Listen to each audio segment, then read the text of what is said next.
சொல்லணும். மத்தவங்க எல்லாம் போங்க.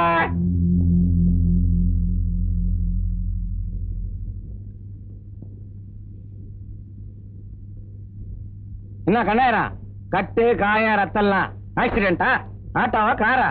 அதெல்லாம் உனக்கு ஒண்ணும் ஆகாத. லாரி ரோடு ஏதாவது. அவனை லாக்கப் பத்தல.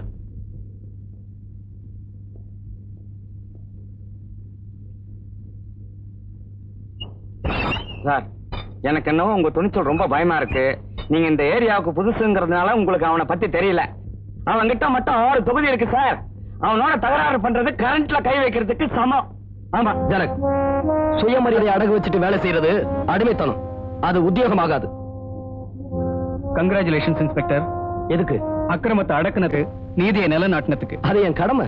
உங்களுடைய இந்த உணர்ச்சி காலம் பூரா அப்படியே இருக்கணும் சார். ஏன் சந்தேகமா? இல்ல, பிரார்த்தனை.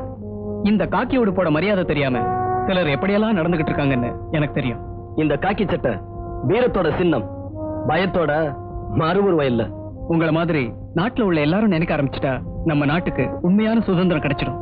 நான் வரேன் இன்ஸ்பெக்டர். ஓகே சார், இந்த வெட்டி பைய பேச்ச கேட்டு உணர்ச்சி வசப்பட்டு எதையாவது செஞ்சு மாட்டிக்காதீங்க சார்.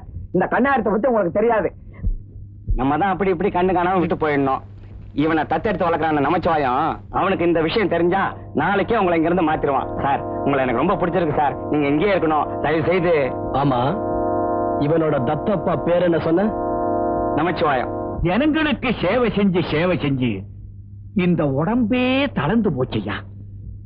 இனிமே இந்த பொது சேவையை விட்டுட்டு தூரமா காஷ்மீர், சிம்லா, நைனிடால், டார்ஜிலிங் இந்த மாதிரி இடங்களுக்கு போய் பாக்கி நேரத்தை நிம்மதியா குழுகுழுன்னு கழிக்கலாமான்னு பாக்குறேன். சார், என்ன அப்படி சொல்றீங்க? நீங்க மட்டும் அப்படி செஞ்சீங்கன்னா நான் என்னுடைய எம்எல்ஏ பதவியை ராஜினாமா பண்ணிடுவேன்.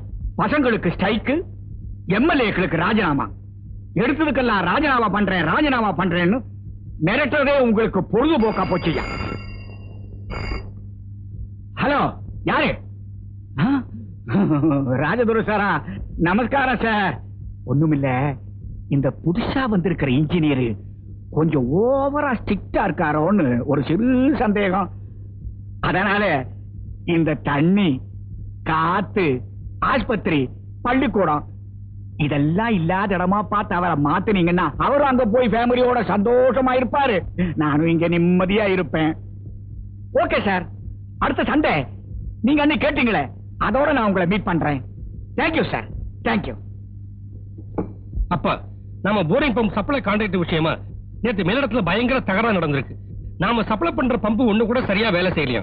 அப்படி தப்பித்தவரைய ஒன்னாவது வேலை செய்யுதுங்கிறத நிரூபிச்சு காமிச்சா தன்னுடைய பதவியை ராஜினாமா பண்ணிடுதுன்னு எம்எல்ஏ கந்தசாமி முதலியார் நேற்று சட்டசபையில சேலஞ்ச் பண்ணி பேசியிருக்காரு.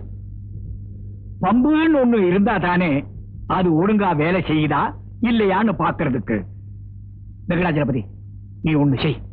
எல்லா பம்பையும் கழட்டிட்டு பம்பெல்லாம் திருட்டு போச்சுன்னு போலீஸ்க்கு ஒரு ரிப்போர்ட் கொடு. யோ எம்எல்ஏ, இதுக்கு நீதி வேணும், இல்லன்னா நான் உண்ணாவிரதம் இருக்க போறேன்னு நீ பத்திரிகைக்கு ஒரு ரிப்போர்ட் கொடு. என்ன? நான் எதுக்கு இருக்கிறேன்? நான் பாத்துக்கிறேன். என்னப்பா சொல்றீங்க? போரிங் பம்ப் காணோம்னா அடுத்த வாரமே சட்டசபையில கேள்வி கேட்க மாட்டேங்க. தம்பி, நீ என் பையன், அதனால உனக்கு மூளை சின்னதா தான் இருக்கும். நான் உங்க அப்பா இல்லையா, அதனால எனக்கு மூளை பெருசா இருக்கும். நாம பம்பு வாங்கினதாக கம்பெனி ரசீது இருக்குல்ல, அதை சர்வ பண்ணதாக இன்ஜினியர் ரசீது இருக்குல்ல, முன்சீஃப் கர்ணம் இவங்க கையெழுத்தெல்லாம் இருக்குல்ல, இவ்வளவு இருக்கும் போது பம்பு மட்டும் இல்லைன்னா எப்படி? எங்கேயாவது மாயமா மறைஞ்சிருச்சான்னு நாமும் பதில் கேள்வி கேட்கலாம் இல்ல? தம்பி, தைரியமா ரிப்போர்ட் கொடுங்க. நாட்டுல முகமூடி கொள்ளக்காரங்க ஜாஸ்தியான மாதிரி பம்பு செட்டு திருடுறவங்க நடமாட்டம் அதிகமா போச்சு அப்படி நான் சட்டசபையில பிச்சு உதறிட மாட்டேனா? இந்த சலசலப்பெல்லாம் என்ன ஒண்ணும் பண்ணாது. நீ போய் பேசாம ரிப்போர்ட் கொடு. ஹலோ. என்ன? அப்ப அந்த புது இன்ஸ்பெக்டர்ல நம்ம கண்ணாரத்தை பிடிச்சு அடிச்சு லாக்கப்ல தள்ளிட்டாரான். அவன் நம்ம ஆளுன்னு சொல்லி இருக்க மாட்டான். அது சொன்னதுக்கு அப்புறம் தான் அடியே அதிகமா விழுந்திருக்கு. எம்எல்ஏ போன் பண்ணியா? 44420. அது யாருங்க 420? அதான் நம்ம எஸ்பி. மிஸ்டர் ராஜா, குற்றவாளிகளை பிடிக்க வேண்டியது நம்ம கடமை. ஆனா அந்த கடமை நமக்கே கொடுமையா வந்துடக்கூடாது. நெளிவு சுழிவு தெரிஞ்சு நடந்துக்கணும். பதவி, ஆட்சி பலம், செல்வாக்கு, பணபலம், இப்படி எவ்வளவோ விஷயங்கள் இருக்கு. சரி சார், எனக்கு அதெல்லாம் தெரியாது. ராஜா, டோன்ட் பி a fool. ஆரம்பத்துல நானும் உன்ன மாதிரி தான் இருந்தேன். புதுசா காக்கி சட்டையை மாட்டினதும் அப்படிதான் தோணும். அதே சட்டை 10 தடவை சலவைக்கு போய் அடிபட்டு கிழிஞ்சதுக்கு அப்புறம் தான் புத்தியே வரும். மன்னிக்கணும் சார். இதே மாதிரி எஸ்ஐயாவே இருந்தாலும் சரி, என் வேலையே போனாலும் சரி, என் மனசாட்சி அடகு வைக்க நான் தயாரா இல்ல. அப்படின்னா நான் சொன்னதுக்கு அப்புறமும் நீ கண்ணாயிரத்தை விட மாட்டேன்னு சொல்றியா? கண்ணாயிரத்தை வெளியே விடுறது அநியாயம் சார். நீங்க எனக்கு மேலதிகாரி. அப்படி விடணும்னா நீங்க எனக்கு எழுத்து மூலமா உத்தரவு கொடுங்க. All right.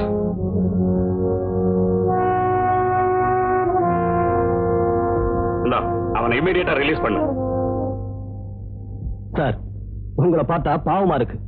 இவ்வளவு பெரிய ஆபீசர் கேவலம் ஒரு தெருப்புரிக்கு விடுவிக்க இவ்வளவு ரிஸ்க் எடுத்துக்கிறீங்களே. அவனை விடலன்னா இதை விட பெரிய ரிஸ்க் எடுக்க வேண்டியிருக்கும்.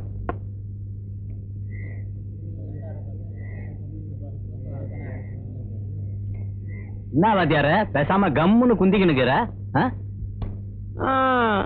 நான் பேசி பேசி இன்னத்த கண்டேன். நான் சொல்றது எவன் கேக்குறான்ற அது இல்லப்பா. இந்த தொழில விட்டு பேசாம எம்எல்ஏவா போயிடலாமான்னு யோசிச்சுக்கினுக்கிறேன். நல்ல பாலன் கருணை புரிவா. ஏப்பா ரிக்ஷா வருதா? வராது பாபு. ஏப்பா அபூர்வ சோதனை வர்றீங்களா? உன்னை எவன் ஏத்திட்டு போவான்? என்ன திமிரா பேசிக்கிட்டு இருக்கானுங்க? ஆமா, நீயாவது வர்றியா? வரியாவா? வரத்துக்கு தானே வண்டி வச்சுக்கிறேன். எங்க போகணும் சொல்லு. கேட்டுட்டு உருப்பிட்ட மாதிரிதான் 2 ரசிகம் போகணும். ஏமா உனக்கு பிரசவமா? எனக்கு பிரசவம் இல்லப்பா. என் உடம்பு வர வர இழுத்துக்கிட்டே போகுதுன்னு என் சம்சாரம் சங்கடப்படுது. உடம்ப திருத்து பண்ணிக்கணும். நல்ல வேலை உன் உடம்பு ஏறி இருக்க சொல்ல நீ நமக்கு சவாரியா வரல. சரி வா, 5 ரூபா கொடு குந்திக்க. என்ன கேட்ட 5 ரூபாயா? அதெல்லாம் முடியாது, 1 ரூபா தான் கொடுப்பேன். பாரு, உன் உடம்புக்கு நான் பாட்டா ரேட் போட்டேன். 2 கைக்கு 2 ரூபா, வகுத்துக்கு 3 ரூபா, 2 3 5 ரூபா ஆச்சு. காலை ஓசியில் எட்டுக்குன்னு போறேன். வா குந்தை. அதெல்லாம் முடியாது, 3 ரூபா தான் கொடுப்பேன். காலங்காத்தால வந்து ஏன் உடப்புறேன்? குந்தியா சொல்லு. மெதுவா மெதுவா. நீங்கெல்லாம் ஒரு கயிறு கட்டி இருக்கணும். கவுரு மட்டும் கட்டிருந்தா உன்னை பார்த்த உடனே தூக்குல தொங்கிருப்பேன் நானு.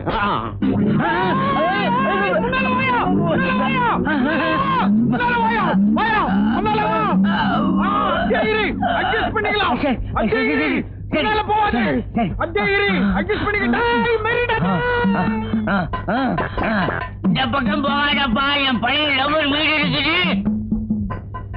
Somebody die! Merida die! Hey, Merida! Somebody die! Mary! Sorry, நம்மளால முடியாது. 5 ரூபா கொடு. என்னப்பா அநியாயமா பேசுறேன்? 3 ரூபா தான் பேசி உட்கார வச்சேன். இப்ப 5 ரூபா கேட்டா எப்படி? அநியாயம் பண்ணாதீங்கப்பா, பூமி தள்ளி சுத்திடும். சத்தா பாசாமி, ஏறி மிதிக்கும் போதில்ல தெரியுது உன் லோடு. 5 ரூபா எல்லாம் முடியாது. யார்கிட்ட விளையாடுற? 3 ரூபா தான் கொடுப்பேன். வேலை கொடுக்க மாட்டேது. ஐயோ, என்ன கொள்றாரு? ஐயோ என்ன எங்க கலாட்டா? சார், என்ன கொல்ல பாக்குறா ஏட்டியா? செய்வான் அவன். கேடி இவன். நீ போ. நீ போ. துட்டு கொடுக்குறாலே வரட்டி விட்ட. நீ ஓசிக்கிறாக்கி பின்னன்ற பாயிண்ட் வச்சுக்கிறாமா? லைட் எங்க? பின்ன நல்லா வக்காயுது. அங்க என்ன தெரியுது? சூரியன். அப்ப இருக்கு லைட்டு. இந்த கதையெல்லாம் நமக்கு வேணாம். ரிக்ஷாவில லைட் இருக்கணும்ன்றதுதான் ரூல். சூரியன் இருக்கும் போது லைட் வேணா, சந்திரன் இருக்கும் போது லைட் வேணான்ற சட்டம் எல்லாம் கிடையாது. பட்ட பகல்ல எதுக்கு லைட்டுன்ற? தபால் ராத்திரி ஆயிடுச்சுன்னா கப்புல சல்பேட் ஊத்திக்க வேண்டியதுதான். மனுஷன் மேலயோ லாரி மேலயோ மோதி ஆக்சிடென்ட் ஆயிடுச்சுன்னா நாங்க எதுக்கு இருக்கிறோம்? அப்புறம் இந்த தொப்பி எதுக்கு? இந்த லட்டி எதுக்கு? இந்த பெல்ட் எதுக்கு? இந்த பூட்ஸ் எதுக்கு?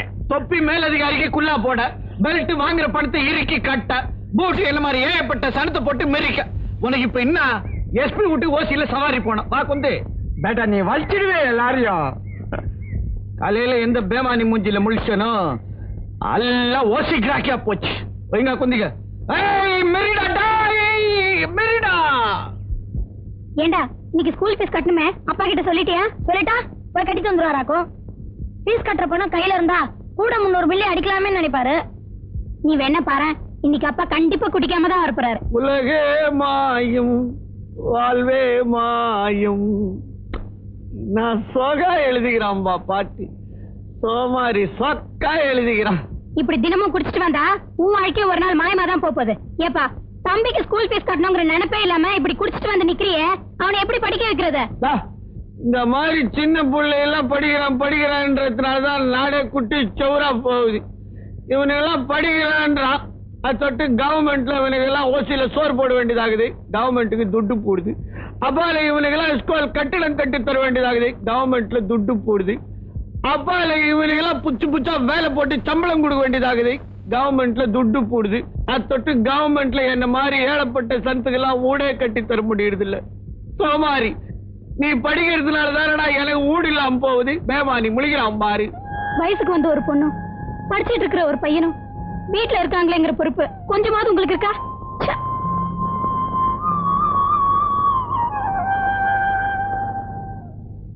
இத கொண்டு போய் அடகு வச்சு என்கிட்ட இருக்கிற பணத்தையும் சேர்த்து அவனுக்கு ஃபீஸ் கட்டிடுறேன். அது என்ன கொடுப்பான்? அதுக்கு இந்த அம்மா துண்டுக்குது. ஆமாக்கா, இதுக்கு 1 ரூபாய் கூட கொடுக்க மாட்டானே.